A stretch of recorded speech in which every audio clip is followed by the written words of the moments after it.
Irish Drury. I'm basically for Key Stage 1, and basically we invited you in today just to talk about how we deliver phonics and the importance of phonics in Key Stage 1. Phonics is taught every day for 30 minutes, and lessons are fun, quick. They're not sit down and do it right piece of work. It's games, actions, saying the sounds, repeating things, moving about, all to try and engage the children, because phonics is one of our most important lessons of the day. It is our basis for our reading and writing skills, and it also helps some children with their speech as well. So it becomes a very important part of our day in school.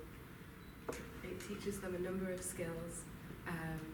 They know what sounds different letters make, also how to write those letters. We learn about that.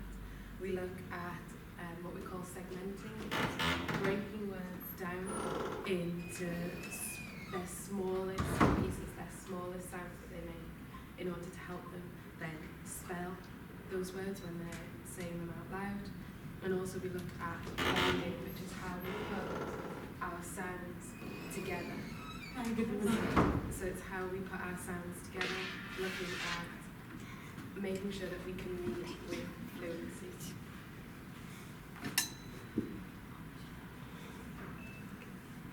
So an example of one of the things that we look at is the phoneme ch. So we teach the children how to say the sound. In English there are 44 of them. It's not as simple as one for each letter of the alphabet. There's combinations like ch, for example, with 2 letters making one sound. And there are also some which are alternative spellings of the same sound. So English is not as straightforward as we would like. It's why phonics is so important, and some children find phonics quite challenging. Words are made up of these phonemes. So example on the board is dog, d, o, g. And we try and teach the children. We do things like sound buttons using our fingers, d, o, g. Sometimes we even do it with actions. They have to move every time they say a sound, just to try and get them to learn, so that we can go d, o, g, do, so that we can read those sounds as easy as possible.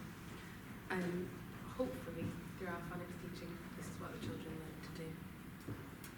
Okay. So in 2012, the government decided that to support reading and writing in Key Stage 1, they introduced what was the phonics screening check. So it's a statutory requirement where all children in Year 1 get tested on their phonics ability. And it is about blending and segmenting sound and reading pseudo, which are nonsense words, and real words. So, as Ms Taylor said, basically we use a lot of phoneme frames and charts, so the children will be using these in their lessons, and each week they will learn a new sound or a few sounds per week. The assessment then takes place, it's going to be this year on June the 12th. So we really encourage that children are not absent from school during that two-week period, and especially leading up to that period. So it's a really important time because the government collects the data, and then it gets processed, and then it's analysed, and then it's shared on national expectations. And this year the national expectation for us to pass is 8%, so it's quite a high percentage. And research shows that year on year children are making really good progress in the phonics, and the reason why they put it in is because they really do, it does really support reading and writing early years, and if you get those building blocks right at the beginning, then it will support children's reading and writing as they move through school. So it's a really important aspect of the curriculum for our children, and to support their reading and writing. Now, they take the test in Year 1, and then the pass mark year on year has been 32 out of 40. So you have 20 pseudo words, which are nonsense words that they have to sound out, and we'll go through some of those in a minute. And they have some real words that they have to practice. So each week we give the children spelling, and those spellings incorporate the sounds that we are learning each week at school. So they're really important that they practice the sounds and the spellings every single day. Those don't need to come back to school, they just stay at home for you to practice with your children and child at home. So if your child doesn't pass the pass mark at 32 in year 1, then they will have to retake that again in year 2. It doesn't mean, like you were saying, in some countries they have to do another year in another year group. It basically just follows through right through year 2, and those children will be targeted for intervention to support so that they become more competent in reading and phoneme recognition to support their spellings. Is there any questions you want to ask about that at the moment? I mean, they do the test, Yeah. one-to-one. One-to-one, yeah. They're taken out of the classroom. It's not done in front of all their friends. No. It's done with a teacher that they are familiar with. So it's somebody that they're comfortable doing. Yeah. By the time they actually do the test, they'll have done multiple practice versions of it. They know what they're looking at. They know about these pseudo words, we call alien words. They know about them already, so don't worry that, oh my goodness, my child, they have already seen examples of it, had goes at doing it, so that they are as relaxed and comfortable as possible. And we do a lot of support in school, don't we? So basically, the support that you're giving us is by taking those spellings home and just making sure that they practice. And if they've practiced and practiced and practiced and they say, oh, I don't know what to do now, just get them to write it in a sentence, that word that they're using for that week, so just to extend their understanding of that word. To further help you at home, if you are concerned, that all the children who are going to do the test are going to get a phonics pack. It happened last year, it's going to happen again this year. So within their pack, they're going to get things like our sound maps, so it has all the different sounds that they need to know, just so that they can use it at home. If they want to use it, they should know how to use it. They start doing it from reception, using something similar. Things like the high frequency words, although these aren't in the phonics screen check itself, they're just useful words for them to be familiar with. Just there as extra help. And then also some examples of some of those alien words, those pseudo words that we were talking about. So getting them to practice, they're not words that they can just read. Even the really good kids still have to sound them out, and we encourage them to sound it out, because if they don't, it's how they start making mistakes. A number of them would look at that and just say steak. Yes. Rather than sounding it out and going steak. So encourage your child, if you're practicing with them at home, to sound it out and then say the word, because it's why they start losing marks. And when the pass mark's only 32, a couple of mistakes here and there, and they quite quickly drop below our pass mark. Not because they don't know how to do it, they've just rushed or they've gotten ahead of themselves. I've had that a lot with a lot of confident children who are really good readers, and they've come to do their assessment and think, oh, I know it because it looks like another word, and they've got it incorrect, so they have to mark that wrong. So we sort of say, slow down, using our thread fingers, sounding out, and then blending to read the word. Also in there, you're going to get some real words with the sound buttons on for them to practice. So, jack. Some of them will be able to just read them. A lot of them can. But encouraging them to use those phonics skills of sounding it out and segmenting it and then blending it back together just help them when it comes to the test. They can take as long as they like to do it. It's not a race. It's not how quickly can I get to the finish. It's not you've got to do it in this time. If it takes them 20 minutes, it takes them 20 minutes. That's why we have a 2-week period to do the test. Because if it takes us more than a couple of days to do all of it, that's fine. And it also allows if your child's off sick as well. Exactly. So don't panic if they're ill on that week and they're genuinely ill, then that's okay. But ideally they need to be in school that week so that they can do the test. One of the other things that we'll send home is our phoneme frames. So all the children will have seen something similar to this before. We use them in class, we use them all the time. So it's all about you breaking a word into those small sounds. So if we do burger, we break it down into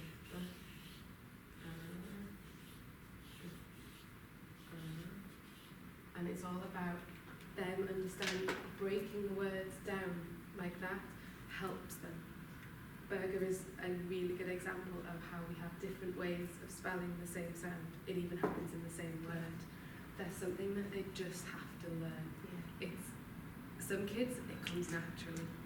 Some it's something that they have to really work at, because like we've got 5 different ways of regularly spelling A. That sound. They know it. one way, they have to start looking at it in the other ways as well. So hopefully the word card sent home will show them different ways of hearing the same sound, and then obviously the practice that they do in school also helps them with that as well. I think through research as well, I mean, it takes a whole year, a good year, doesn't it, to go through all the different phases, starting at phase 1 in nursery reception, which is basically just recognising sounds of, It's just hearing sounds. and then phase 2 to 5, and even phase 6. So in reception we start them with the phase 2 phonics. Yeah. We aim to get them into phase 3. They might not complete phase 3 by the end of reception, but they are secure with phase 2 and now on to phase 3, so that when they come up to year 1, they maybe do a quick review of phase 2, because they forget things over the summer holidays, as all children do. So they review phase 2 and then they move on and do 3, 4, and a lot of 5. In order to pass the test, they have to know up to phase 5 sentence, because they do appear. Yeah, and I think the most trickiest part of phase 5 is the split vowels, isn't it? So they learn what a lot of adults were taught is magic E. Yeah. So words like made. This E doesn't make a sound, but without it, it's mad.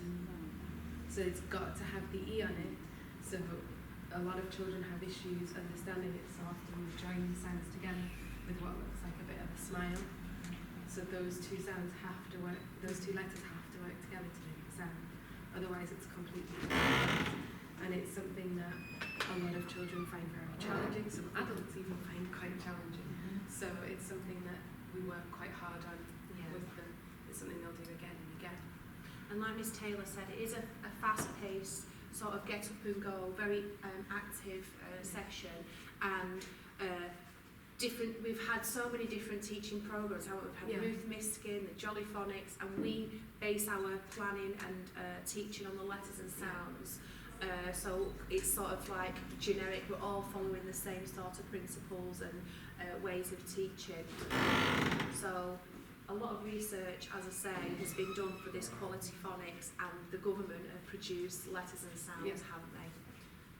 So the main ways that you can help at home are doing things like sound talking. So like I've been doing a few times with a friend of words, it's saying the smallest units in the word, the smallest sounds that you can hear. So ha, at, hat. Now we've got problems with words like was. They want to say was. Yeah. And it's encouraging them to understand that sound comes from. Yeah, we call those tricky When words. we call them tricky words, it's because they're not the same as they expect. And when they learn, they don't know the other sounds up to that point. You also have things like the sound mats, so you can use them, point at a sound, what sound does that make, point at another one, really quick, how quickly can we do it, can we do all of them? Games like that with your child, cover up a sound which sound's missing. Yeah, we do a lot of sound hunts, don't we?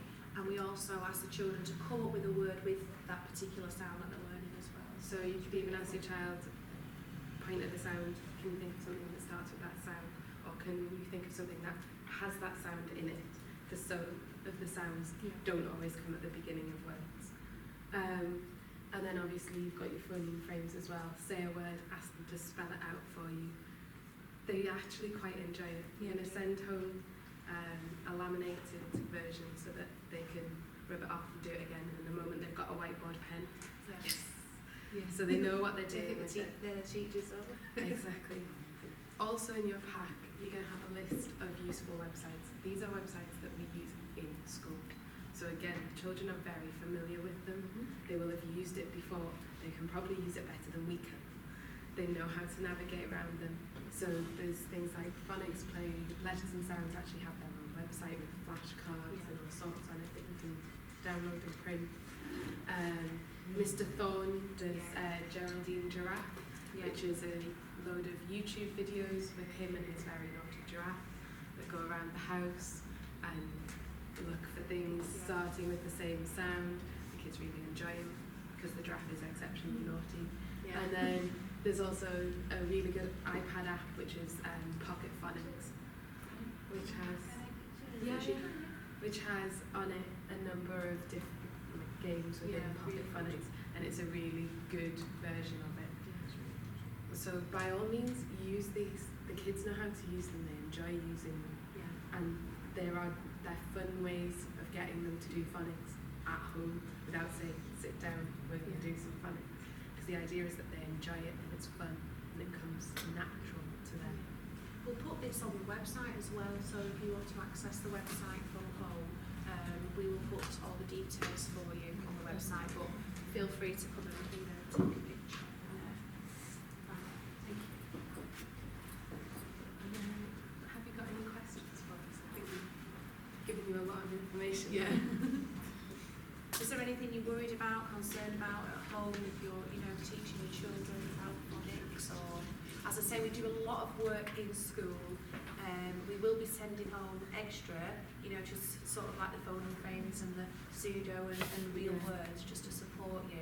But if you're worried or concerned about anything, just come and see any of the teachers and come and see myself. And I'm doing a lot more intervention programs to support our children in school. So not to worry, but it's just that cut-off time in June is a really important time for children to be in school, so that we can assess their phonics. So thank you so much for coming. Are they okay to take these? Yeah, they can Yeah. take them. So if you want to take any of the sheets home, you can do, and if you wanted to take a copy of the website, I'll go back to the website. thank you so much for coming. Mistake.